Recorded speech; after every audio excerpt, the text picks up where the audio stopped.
Assalamualaikum warahmatullahi wabarakatuh. Perkenalkan, nama saya Madinatul Munawwarah, NIM 1801077, perwakilan kelompok 5.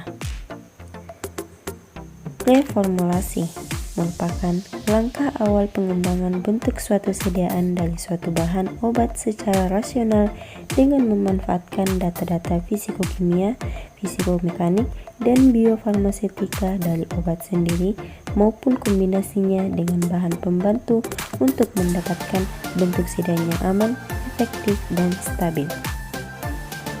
Tujuan preformulasi yaitu memberikan arahan bagi pengembangan formulasi dalam memilih bentuk sediaan, bahan pengisi, komposisi, dan struktur fisik, membantu dalam penyesuaian sifat-sifat farmakokinetik dan biofarmasetika obat, mendukung proses pengembangan zat, dan menghasilkan data yang diperlukan yang berguna untuk pengembangan metode analisis. Aspek-aspek yang harus diperhatikan yaitu fisika kimia dan stabilitas.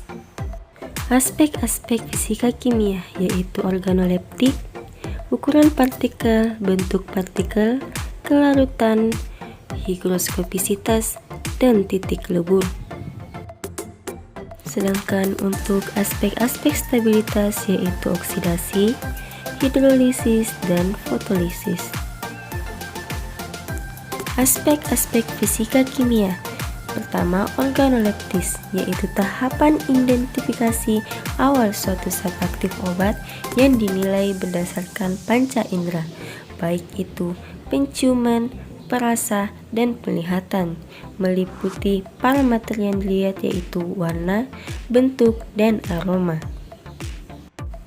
Kedua, yaitu ukuran partikel, berhubungan terhadap pelepasan zat aktif dari bentuk sediaannya, yang khususnya pada sediaan semi-solid atau semi-padat, yaitu zat aktif akan berpenetrasi menuju ke jaringan kulit agar dapat menghasilkan efek samping yang diinginkan. Ketiga, yaitu bentuk partikel, memiliki pengaruh yang sangat penting dalam kenyamanan dan keamanan pada sediaan semi-padat. Keempat, kelarutan, yaitu penentuan zat pelarut obat dapat ditentukan dengan menggunakan prinsip like dissolves like, yaitu suatu pelarut akan cenderung melarutkan senyawa yang mempunyai tingkat kepolaran yang sama. Pelarut polar akan melarutkan senyawa polar dan sebaliknya. Kelima, yaitu higroskopisitas, merupakan kemampuan suatu zat aktif obat untuk menyerap molekul air yang ada di lingkungannya, serta untuk pemilihan bahan tambahan dan pengemas yang sesuai agar zat aktif obat dalam sediaan semi-solid yang dihasilkan tetap pada kondisinya, yaitu stabil. Sehingga data higroskopisitas suatu zat aktif dapat dijadikan pertimbangan untuk menentukan cara penanganan, kondisi area, metode pembuatan saat formulasi. Dan yang terakhir yaitu titik lebur. Titik lebur suatu zat aktif obat ialah suatu keadaan zat aktif dapat berubah bentuk dari padat menjadi cair pada suhu tertentu.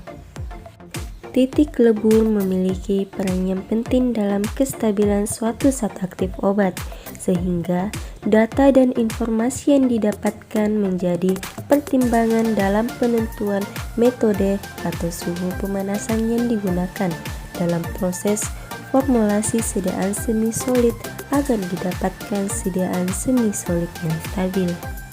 Sedangkan aspek-aspek stabilitas yaitu oksidasi merupakan proses degradasi obat yang berhubungan dengan mekanisme transfer elektron di mana akan membentuk anion dan kation yang reaktif.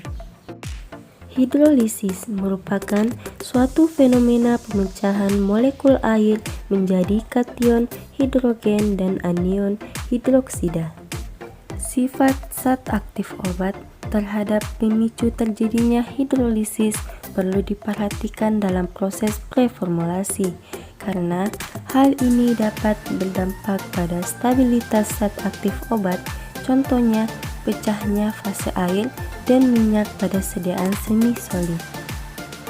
Fotolisis merupakan suatu ketidakstabilan zat aktif obat yang dapat terjadi pada saat terpapar cahaya.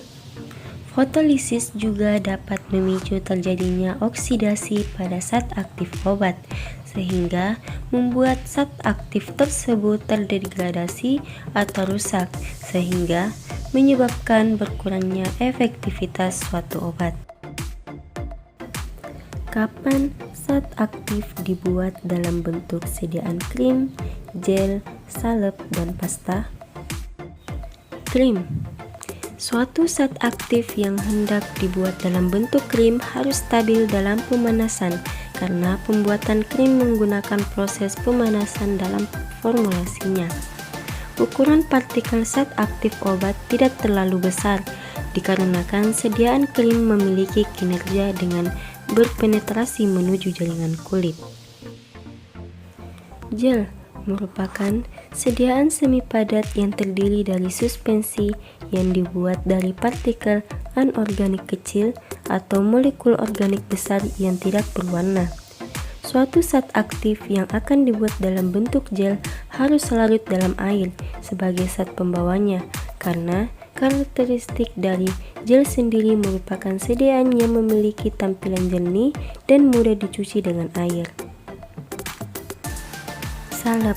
Suatu zat aktif yang dibuat dalam bentuk salep harus stabil dalam dasar salep yang digunakan sebagai pembawanya.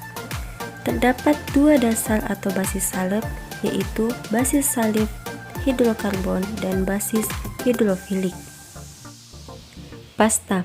Zat aktif tersebut digunakan untuk memberi efek perlindungan kulit dan antiseptikum, karena pasta lebih melekat pada kulit sehingga kontak dengan jaringan lebih lama. Cukup sekian pemaparan dari saya mengenai preformulasi sediaan semi-solid. Semoga bermanfaat. Wassalamualaikum warahmatullahi wabarakatuh.